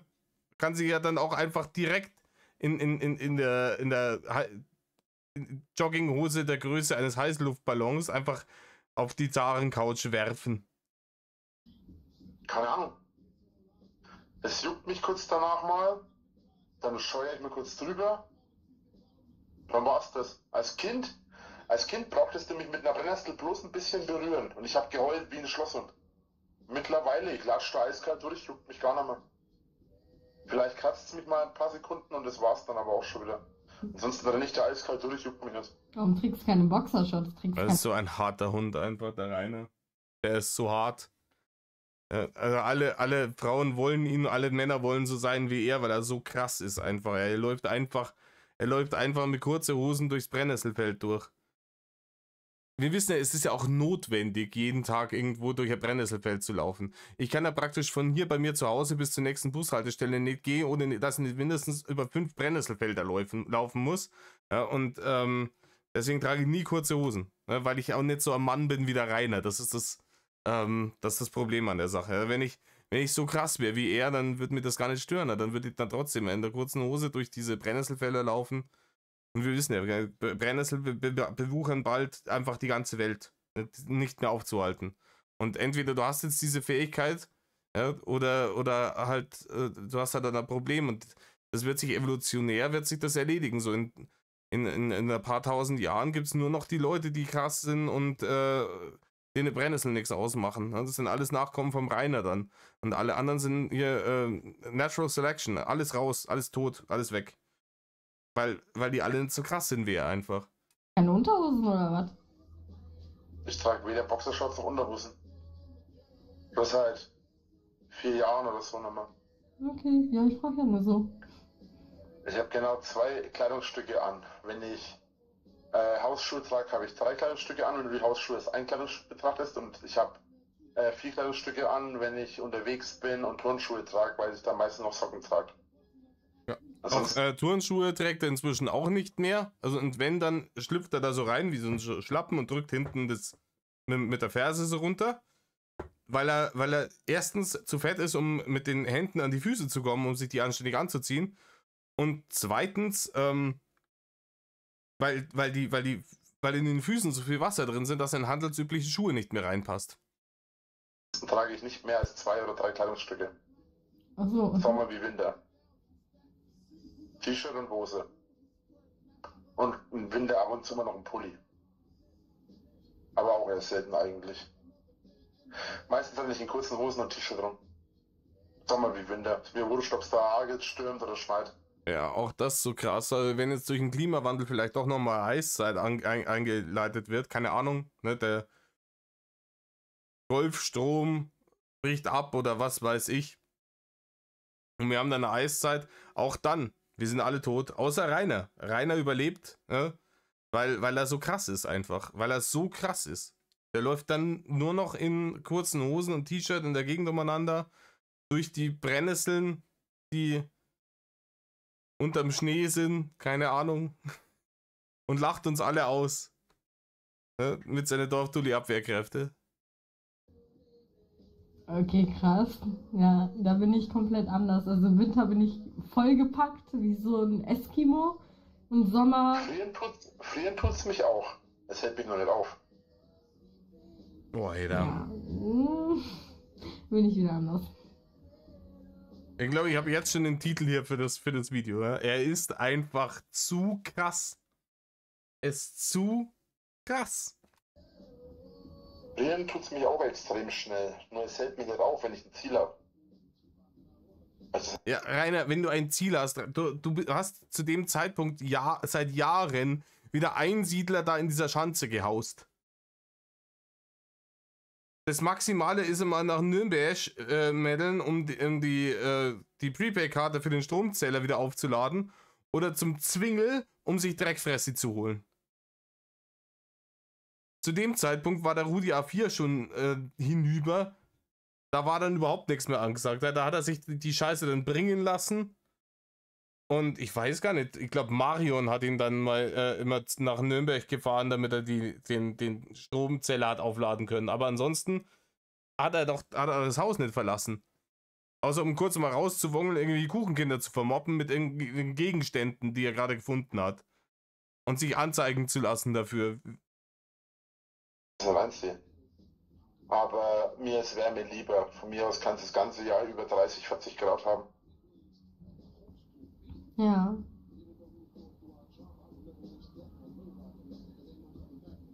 Oh je. Mein Bein ist geschwollen. Ja, Rainer, das liegt am Wasser. Und das wiederum liegt daran, dass er vorhin schon wieder literweise Schwibidi-Schwabidi in den Gully geschüttelt hast. Ja? Das ist das Problem. Also schon wieder Wasser in die Augen. Oh, mein Bein ist geschwollen. Wieso denn das? Wahrscheinlich, weil ich heute so viel gelaufen bin. Ja, daran hat es gelegen, Rainer. Da fragt man sich, woran hat er gelegen? Ne, daran hat es sicher nicht gelegen. Rainer, es hat nicht daran gelegen, dass du heute so viel gelaufen bist. Das verspreche ich dir. Es hat daran gelegen, was du heute alles getrunken und gegessen hast. Beziehungsweise was du die letzten 20 Jahre getrunken und gegessen hast. Daran liegt es, dass du jetzt einen geschwollenen Haxen hast.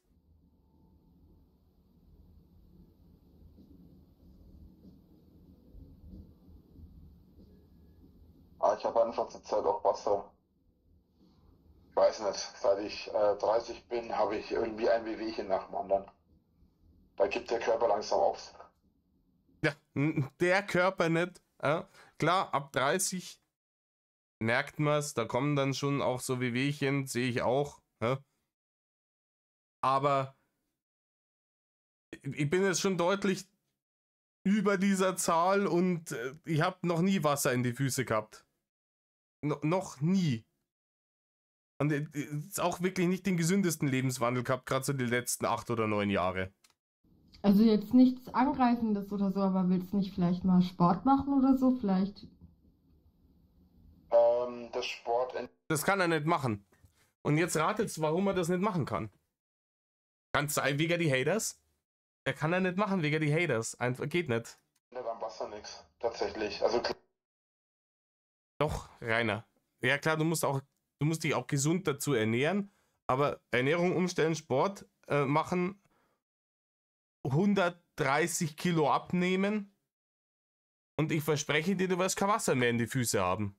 So einfach ist es. klar, es macht es vielleicht ein bisschen besser.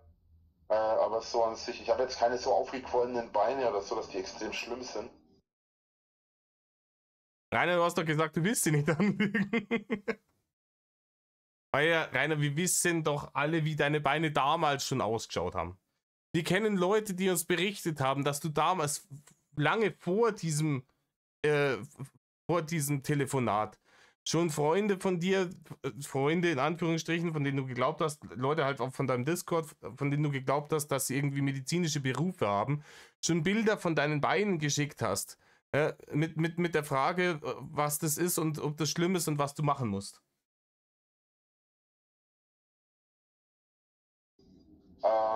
Und ich habe auch gesundheitstechnisch ja keine Probleme beim Übergewicht, mal abgesehen vom Übergewicht als solches.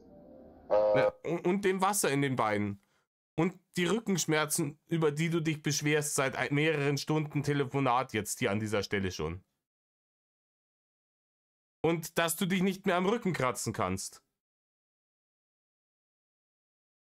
Und dass du keine Unterhosen mehr tragen kannst. Und dass du schnaubst wie eine alte Dampflok, nur vom Aufstehen von diesem Stuhl. Dass alles kaputt ist, worauf du dich gesetzt hast. Aber ansonsten hast du überhaupt gar keine Probleme mit deinem Übergewicht, ne? Ich habe kein Problem mit dem Schnaufen, wenn ich laufe oder so, oder sonstige Probleme. Aber Rainer, du schwitzt und schnaufst beim Lesen. mit dem Wasser würde es sich auch nicht ändern, wenn ich Sport machen würde. Es würde vielleicht minimal besser werden, aber das ist genetisch. Ja, ist genetisch, freilich. Ne? Wissen wir ja alle. So ein Krampf, ganz ehrlich. Mutter hat es auch. Ja, weil deine Mutter genauso eine faule Drecksau ist wie du. Die den ganzen Tag nichts anderes tut, als in der Gegend rumsitzen und sich Dreckfressi in die Schublade zu schüren. Der Apfel fällt nicht weit vom Pferd, Rainer. Das hat aber mit genetisch nichts zu tun. Es hat vielleicht in dem Maße genetisch was damit zu tun, dass sie ihre Hageldomheit an dich weitervererbt hat. Das kann man dir geben. Aber ich kann nichts dagegen tun, dass sie 250 Kilo wiegt, weil Genetik ist eine Arschloch-Ausrede. Ich hatte eigentlich gehofft oder gedacht, dass ich das nicht kriegen werde. Weil ich da eben nie Anzeichen dafür gezeigt habe. Aber als ich jetzt älter geworden bin. Du hast nie Anzeichen dafür gezeigt. Rainer, ich habe Kinderfotos von dir gesehen. Auf denen hast du ausgeschaut, als hätte jemand vorher mit der Luftpumpe in den Arsch gepumpt, bis du kurz vorm Platzen warst. Rainer, du warst schon immer fett. Im Alter ist es passiert. Rainer, ich habe Bilder von dir gesehen, da warst du 16 Jahre alt, hast schon ausgeschaut wie eine Birne, in die man oben 2 Streichhölzer reingesteckt hat. Erzähl doch keinen Schmarren. Seitdem ich jetzt älter werde, ja, ne, seitdem du älter bist, seitdem niemand mehr kontrolliert, was du zu fressen kriegst. Seitdem bist noch mehr auseinandergegangen.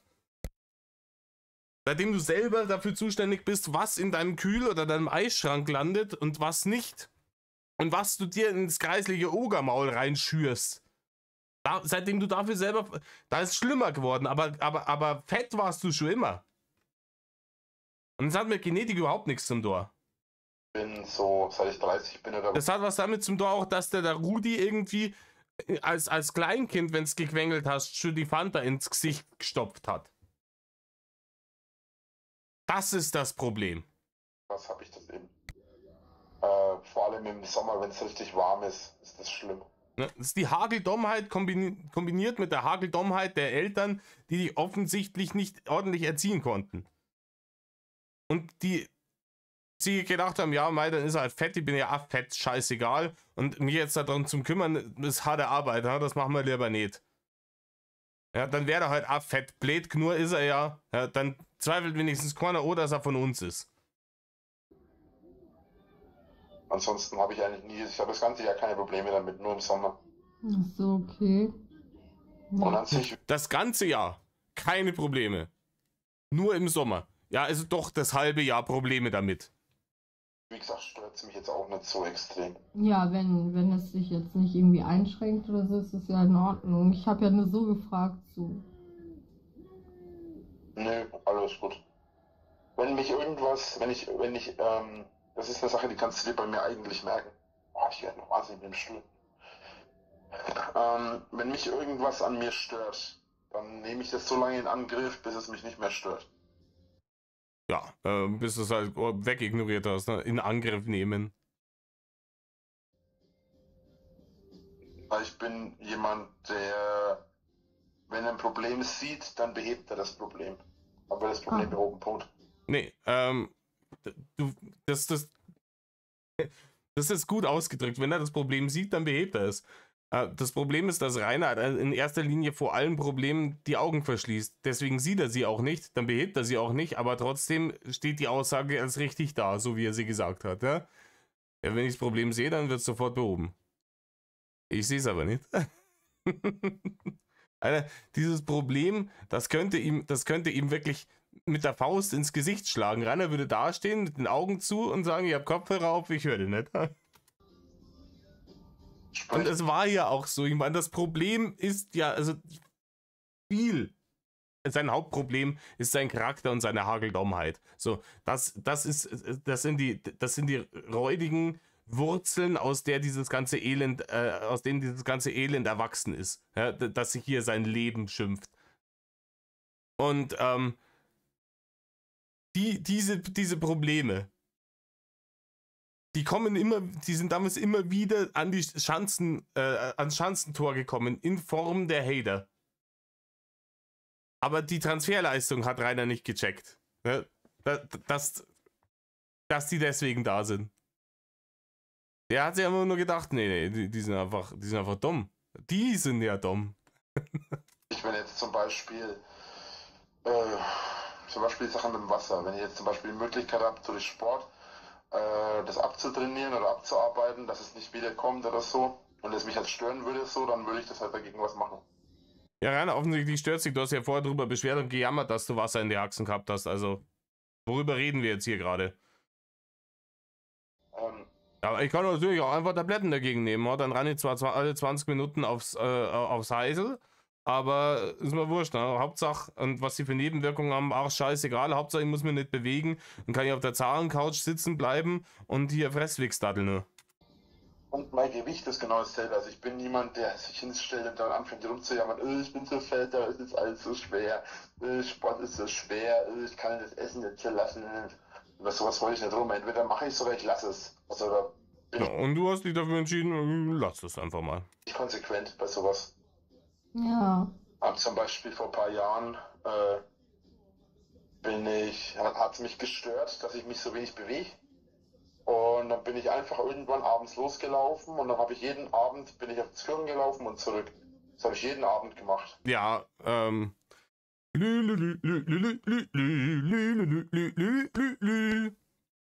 jeden Abend ist er nach Emskirchen gelaufen. Rainer, wenn du es einmal gemacht hast, gebe ich dir Props. Ne? Aber wir wissen, er ist ja mit 30 km/h ist er unterwegs gewesen, dann geht das ja schnell. Dann ist ja kein Akt nicht. Wenn Rainer mit 30 km/h fährt, dann ist er sofort wieder daheim. Ja, hat er nicht viel Zeit fürs Fresswix-Daten verloren. Und das habe ich fast ein Vierteljahr lang gemacht und habe dann innerhalb von einem Vierteljahr fast 30 Kilo abgenommen. Rainer, erzähl doch der Frau keinen Schmü. Das hätten wir doch mitgekriegt, wenn du in einem Vierteljahr 30 Kilo abgenommen hättest. Auch hätten wir es mitgekriegt, wenn du ein Vierteljahr lang jeden Tag nach Emskirchen gemeldet wärst. Wann hätte es denn stattfinden sollen? Rainer, nach Emskirchen und zurück sind 8 Kilometer.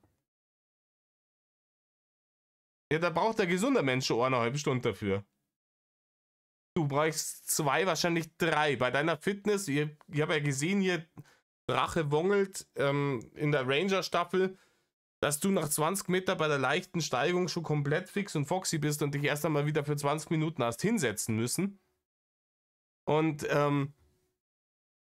wann hätte das denn alles stattfinden sollen, dieses ominöse nach Emskirchen laufen? Und wann hättest du da die 30 Kilo abgenommen? Zeig mir doch bitte Bilder von der Zeit, wo du 30 Kilo weniger gewogen hast. Das müsste man doch sehen dann, oder? Ich meine, klar, ist er enorm, ja? Und Leute, die so krass übergewichtig sind wie er, bei denen sieht man es dann oft nicht so derb, wenn ich jetzt 30 Kilo abnehmen würde, so, dann hätte er ein gesundheitliches Problem. Das würde man sehen, ne? Aber wenn er jetzt 30 Kilo abnimmt, so, dann hat er halt immer noch 120 Kilo Übergewicht. Das ist das Problem. Ja? Aber man müsste es ja trotzdem irgendwo sehen. Ohne es zu merken, vor allem. Ich habe das einfach jeden Tag gemacht. Mir ist es gar nicht aufgefallen. Irgendwann ist es mir leichter gefallen, dann habe ich es trotzdem aus Gewohnheit weitergemacht. Und irgendwann kommt der Kumpel so und seine Freundin zu mir zu Besuch. Ah, das ist die Geschichte. Aber ja, das ist die Geschichte, die dann überhaupt nicht fassen konnten, also, dass er praktisch bloß nur Haut und Knochen war. Ja? Mein Opa hat gesagt, die einzigen Krankheiten, die der kennt, sind Hautausschlag und Bornerfrost. Ja? Praktisch gar nichts mehr dran an dem armen Reini. Da ist er dann 3 Monate ist er nach Emskirchen gewatschelt, jeden Abend und wieder zurück. Und dann auf einmal hat er ausgesehen wie jemand, der gerade irgendwie aus dem KZ befreit wurde. Genau so ist es gewesen. Wollten mich abholen für die Kirchweih. Sie schaut mich an und sagt, hey, was ist denn mit dir passiert? So, hä, was, wieso? Alles wie immer. Ich sag, nee, schau dich doch mal an, hast du abgenommen. Mein Kumpel hat im Auto hinten irgendwas rausgesucht, schaut mich an, macht so einen Satz nach hinten. Was ist denn mit dir los, Alter? Schaust du, bist du bloß eine schlichte Landschaft? Und ich so, ne. Diese schlecht erlogenen Storys, die er dann immer erzählt, einfach, das sind, und man merkt es, wenn man sich das bildlich vorstellt, man hört ihm jetzt zu, im Notfall spul's nochmal zurück, hört ihm zu, wie er die Story erzählt. Und dann stellt es euch bildlich im Kopf vor, wie das abläuft. Und dann sagt's mir nicht, dass das nicht aussieht wie irgend so eine Szene aus irgendeinem Billo-Manga.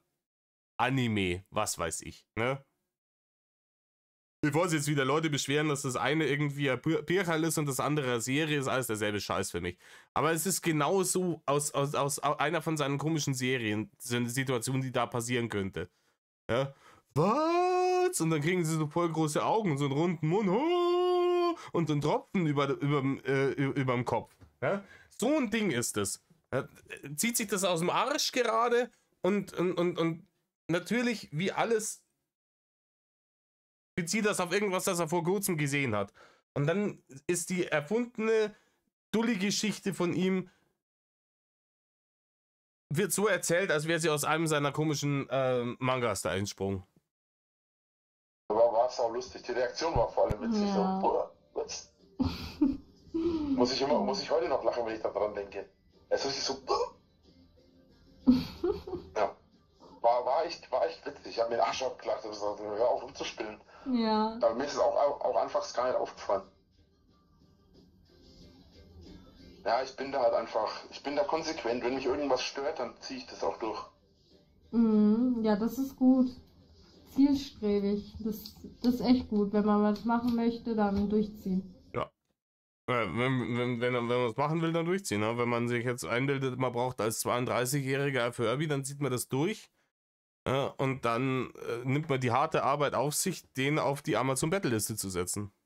Während man mit einer Frau spricht, ne? die man irgendwie beeindrucken will, die sich wahrscheinlich denkt, bist du ein wenig geistig zurückgeblieben als 32-Jähriger, die jetzt hier sind, Furby nicht zu bestellen, sondern einfach auf deine Battle-Liste zu setzen. So, von welchem Level der Erbärmlichkeit reden wir hier eigentlich?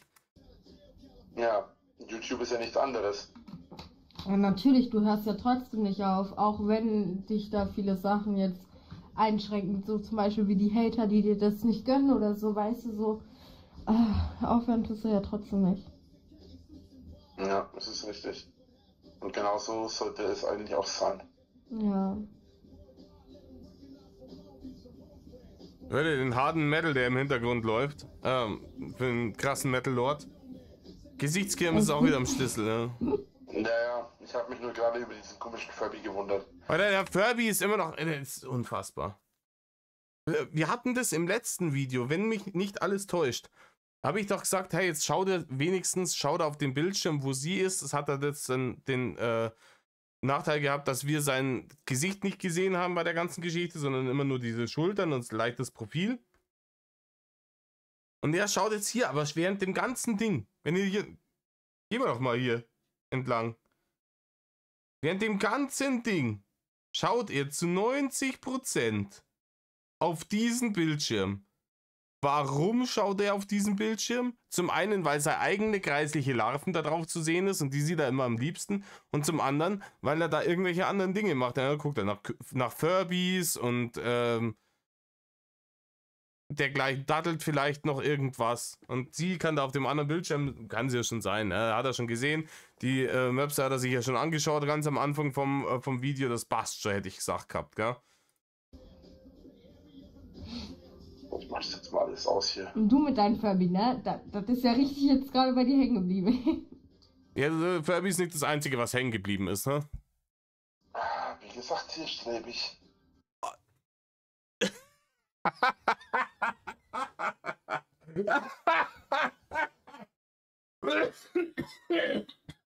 Entschuldigung. Oh ja.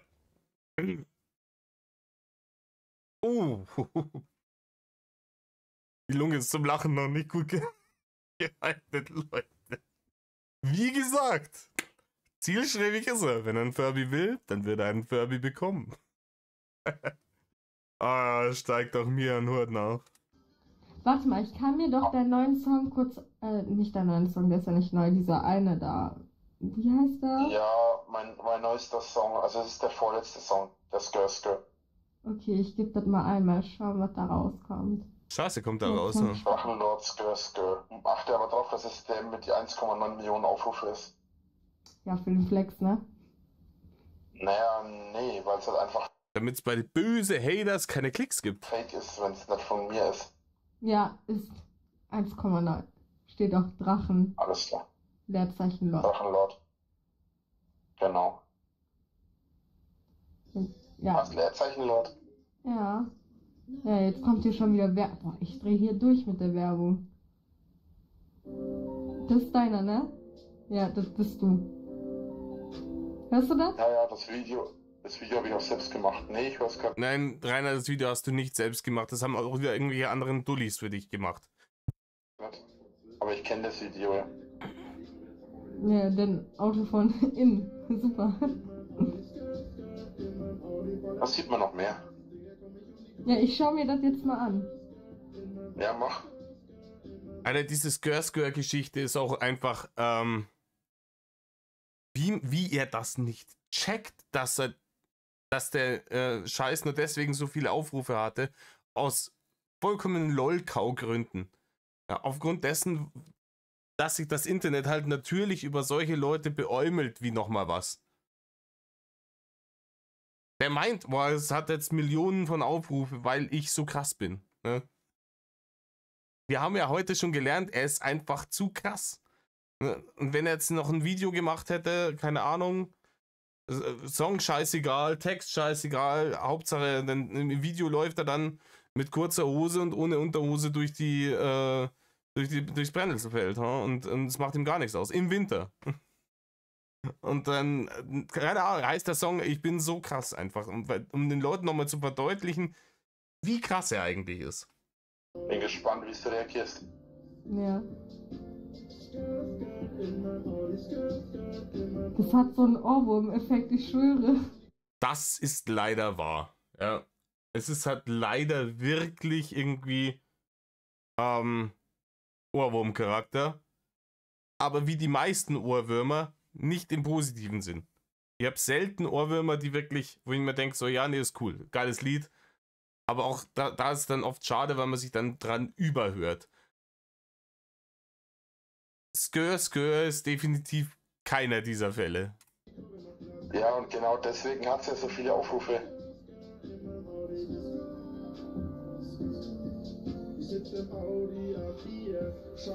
Aber dann hören wir uns jetzt die ganze Scheiße an. Bitte nicht. Bitte nicht. Ja. Ja. Und warum guckst du da so böse? Ist jetzt wirklich der komplette Rest von dem Ding ist Skr, oder was? Jedenfalls bin ich der Meinung. Was? Welcher Meinung bist du? Ja. Jedenfalls bin ich der Meinung. Okay. Also ich finde das eigentlich, das ist halt eine gute Idee gewesen, dass so einen Ohrwurm-Effekt hat, weil das bleibt halt direkt im Kopf und desto öfter man das hat, desto, glaube ich, mehr hat man Bock darauf. Ja. Wilder das ist Take. halt auch der Song, mit dem wir eigentlich so den Durchbruch in dem Sinne hatten. Also dieser Song hat ja jetzt fast 2 Millionen Aufrufe. Der hat etwa 1,5 Millionen Aufrufe nur in den ersten wie lange hat er da gebraucht? Nur in den ersten 6 Wochen hat er über 1 Million Aufrufe gehabt. Ja. Ich wollte dir was sagen. Ich gehe auch gleich pennen, weil ich bin ein bisschen kaputt. Ich hoffe, das ist nicht schlimm für dich. Nö, es ist okay. Ich würde mich, wie gesagt, dann auch langsam aufs Sofa hauen, Ja. weil dieser Stuhl hier ist einfach nur unbequem. Ja, Rückenschmerzen, Wasser in die Haxen, wir wissen's, aber er hat kein Problem mit seinem Gewicht, ne? Keinerlei negative Auswirkungen. Ja, wenn du willst, können wir ja noch schreien. Das ist ja kein Problem. Was, schreien? Schreien tut er auf jeden Fall heute noch, spätestens wenn die nächsten Kuchenkinder vor der Schanze stehen. Ja, können wir machen, wenn du magst. Am Handy habe ich dich ja auch. Ja, das ist dann so eine gute Idee. Dann würde ich auflegen, okay? Alles klar. Dann wünsche ich dir noch einen schönen Abend und schlaf gut. Ja, danke, dir auch. Tschüss. Tschüss. Junge, er ist sowas von in Love, Alter. Scheiße, ich muss mein Handy laden, ich habe keinen Akku mehr. Das war's, Leute. Leute, das war's. Da haben wir ihn nochmal in all seiner Pracht. Es war wieder deutlich weniger Snoozen, als ich befürchtet habe, Gott sei Dank. Ich bin an dem Rainer labert mit Mullen über Snooze-No-Thema-Ding, bin ich so übersättigt seit der ganzen Indigo-Bärchen-Geschichte und ich glaube, das dauert eine Zeit lang, bis ich darüber wieder irgendwie adäquat Witze machen kann. Was haben wir heute gelernt? Wir wissen einfach, Rainer ist einfach, der ist zu krass für diese Welt einfach. Er ist einfach viel zu krass. Brennnesseln können ihm nichts anhaben. Ey, die Kälte, die mag er zwar nicht, aber die kann ihm auch nichts anhaben. So. Er ist einfach zu krass. Und die ganze Krassness, die er hat, die hat er gebündelt und mit seinen Homies in diesen Skör-Bullshit rein fokussiert, um der ganzen Welt mitzuteilen, wie krass er tatsächlich ist. Na gut, Leute. In diesem Sinne, Leute, es war erster Advent war vor kurzem. Ne? Jetzt geht's in die Weihnachtszeit. Für die Leute, die das mögen, ich mag's nicht so, aber für die Leute, die das mögen, ich wünsche euch schöne 4 Wochen jetzt. In dieser Zeit, ich weiß, für viele Leute ist das was Besonderes und die freuen sich jedes Jahr darauf. Und genießt das, lasst es euch gut gehen. Und ja, Metal off.